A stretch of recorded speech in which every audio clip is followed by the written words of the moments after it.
যে BTT চিটটো review হ'ব লাগে, BTC কোনো উত্তৰণ UTC বা বড়োলেণ্ড হ'ব নালাগে।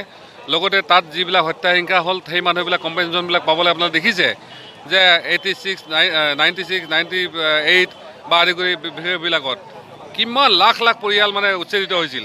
তেওঁলোক আজিৰ পৰা সম্পূৰ্ণ সংস্থাপন হোৱা নাই, তেওঁলোকে সম্পূৰ্ণ ক্ষতিপূৰণ পোৱা নাই, তেওঁলোকৰ মাটিবিলাক এতিয়াও দখল কৰিব পৰা নাই। আৰু লগতে 6 জনজাতিকৰণৰ যিটো বিষয়, মই ভাবোঁ এইটোত চৰকাৰে অলপ মানে কৌশলী স্থিতি লৈছে। শেহতীয়াভাৱে যিখিনি কথা হয়তো MP ইলেকশ্যনৰ আগত জনজাতিকৰণ হোৱাৰ সম্ভাৱনা নাই, আৰু যদি সেইটো নহয় পিছলৈকে এই যে ইছ্যুটো দাইলত হ'ব এইটো খাটাং কথা। আৰু বিদেশী নাগৰিক সংশোধনী বিলৰ যিটো কথা বহুতে ভাবিছে যে হয়তো জনজাতিকৰণ ইছ্যুটো সেইকাৰণে উঠোৱা হৈছে যাতে সেইটো লৈ মানুহবিলাক ডাইভাৰ্ট হয় বা মানুহৰ মাজত ভাগ হয়। আৰু নাগৰিকত্ব সংশোধনী ইছ্যুটো এনেকুৱা ইছ্যু যে আচলতে ইয়াত ৰাজনীতি আছে, মেৰু বিভাজন কৰাৰ কথা হৈছে। আমি ভাবিছিলোঁ যে পুৰণা অসমৰ যিবিলাক কৰুণ ইতিহাস, তিক্ত ইতিহাস, এইবিলাক আমি ঘূৰি নাহোঁ বুলি ভাবিছোঁ। BJP চৰকাৰে যেন ইয়াত কটাঘাত মানে নিমখে ঢালা কাম কৰিছে।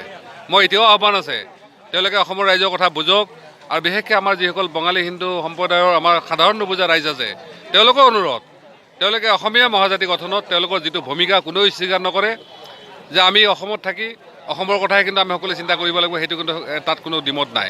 গতিকে সেই ক্ষেত্ৰত তেওঁলোকে আগবাঢ়ি আহক আৰু বাকীবিলাকো আগবাঢ়ি আহক। আমি নিশ্চয় সেইটো বন্ধনৰ কাম কৰিব লাগিব। আৰু আহি থকা দিনবিলাকত কোনো ৰাজনৈতিক দলে যাতে এইবিলাকলৈ আমাৰ মাজত উত্তেজনা বা এনেকুৱা ধৰণৰ সংঘৰ্ষৰ সৃষ্টি কৰি যাতে ৰাজনৈতিক মানে পলায়ন কৰি সুবিধা ল'ব নোৱাৰে, আমি সেইটো চাব লাগে। নাই, BPF আচলতে এইবিলাকৰ ছাপৰ্টত, আৰু BPF কৈছে অলৰেডি তেওঁলোকে সুযোগ সন্ধানী দল। আৰু সঁচাকৈ ৰাজনৈতিক কূটনীতিৰ ক্ষেত্ৰত আজিৰ দিনত আমি যদি ভাবোঁ BPF 1 নম্বৰত আছে। কাৰণ আমি সকলোৱে জানো যে অসমত জনবসতি যদি চাওঁ বড়োসকলৰ ভোটাৰ মাত্ৰ 12 লাখ বা 13 লাখ আছে। অলৰেডি আমাৰ আহোমসকলৰ 60 লাখ ওপৰত আছে, কলিতাসকলৰ 50 লাখ ওপৰত আছে, টি ট্ৰাইবছৰ প্ৰায় 60 লাখৰ ওপৰত আছে, হিন্দু বেংগলী 22 লাখ মান আছে, নেপালী 12 লাখ আছে, অন্যান্য জনজাতি আছে, কলিতাসকল আছে 50 লাখৰ ওপৰত আছে, নাথযোগীসকল আছে। তাৰপিছতে কেৱল 12 লাখ ভোটাৰ থকা এটা দল, জাতি এটা দল এটাই তেওঁলোকে 12টা MLA লয়, অলমষ্ট 5টা তেওঁলোকে কেবিনেট, আৰু যিকেইটা MLA আছে তেওঁলোকে চেয়াৰমেন মানে নিগম নিকায়ৰ চেয়াৰমেন এইবিলাক হ'বলৈ পাইছে। এইটো কিন্তু অসমৰ ৰাজনীতিক ইতিহাসত এটা মানে বিশেষ দিন, বিশেষ অধ্যায়। হয়তো বাকীবিলাকে ভাবিব এইটো কলা অধ্যায়। সেইকাৰণে মই ভাবোঁ এইটোৰ পৰা সাময়িকভাৱে তেওঁলোকে লাভ হ'লেও আহি থকা দিনবিলাকত তেওঁলোকে আইচলেশ্যন ভুগিব। আৰু মই আপোনালোক খোলাকৈ কৈছোঁ যে অনাবৰ শক্তি যিখিনি আগবাঢ়ি আহিছে ইয়াত কোনো জাতিগত কথা নাই। ইয়াত মাত্ৰ এটা আদৰ্শক লৈ কেনে, এটা আইডিঅলজিকেল ধাৰণা লৈ কেনে মানুহখিনি আগবাঢ়ি আছে। ইয়াত জাতিগত কোনো কথা নাই। মই ভাবোঁ তেওঁলোকে আজি নহয় কালি হ'লে তেওঁলোকে অভাৰকাম কৰিব পাৰিব।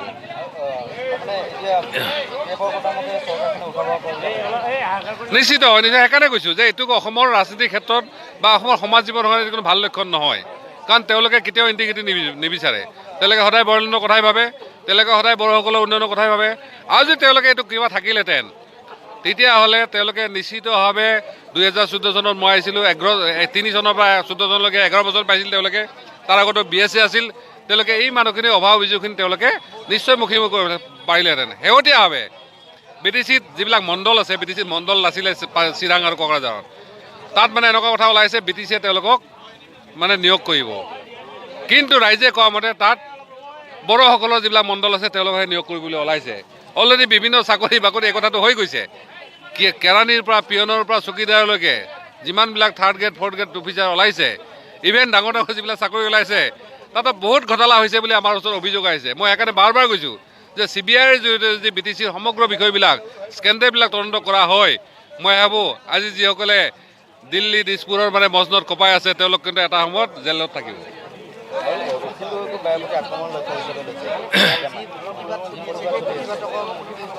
নহয়, চাওক আজিৰ দিনত অখিল গগৈ এটা প্ৰতিবাদী সত্তা, এইটো কোনেও অস্বীকাৰ নকৰে। হয়, তেওঁ মানে অলপ খঙাল বা তেওঁৰ অলপ ইম'চনেল বেছি, তেওঁ হয়তো এটা কালেক্টিভ লিডাৰশ্বিপত অলপ 2-এটা কমি থাকিবও পাৰে, কিন্তু এজ এ প্ৰতিবাদী সত্তা যে কোনো অস্বীকাৰ নকৰে। গতিকে মই ভাবোঁ যিহেতু আমি সকলোৱে ৰাজপথ হৈ আজি ইয়াত আহি পাইছে, দিছপুৰ বা দিল্লীত আহি পাইছে, তেওঁলোকক সেই কথাটো বুজা উচিত। কাৰণ আমি জানো যে এদিনৰ ৰজা এদিনৰ প্ৰজা, গতিকে কাৰো দিন সদায় একে সমান নাযায়। গতিকে নিশ্চিতভাৱে আজি যিসকল ৰজা আছে কালি প্ৰজা হওঁতে বেছি সময় নালাগে। গতিকে সেইকাৰণে কালি অখিলক হয়তো কোনো কাৰণত হয়তো অসম বা ভাৰতবৰ্ষৰ কোনোবা ভাল পদবীধাৰী ব্যক্তি হৈ যাব পাৰে তেওঁ ৰাজনৈতিক ক্ষেত্ৰত। গতিকে সেই দিনটো তেওঁলোকে মনত ৰখা উচিত। আৰু তেওঁলোকে যিমানে এই ধৰণৰ উপলুঙা তাচ্ছিল্য কৰিব তেতিয়া হয়তো বহুতে ভাবিব আজি নহ'লে কালি হ'ব যে আচলতে অখিলে ঠিক আছে, অখিলে ঠিক আছে। গতিকে মই ভাবোঁ অখিলক বেয়া কৰাৰ ফলত, অখিলক তাচ্ছিল্য কৰাৰ ফলত মই লাভটো ভাবোঁ অখিলৰে হ'ব।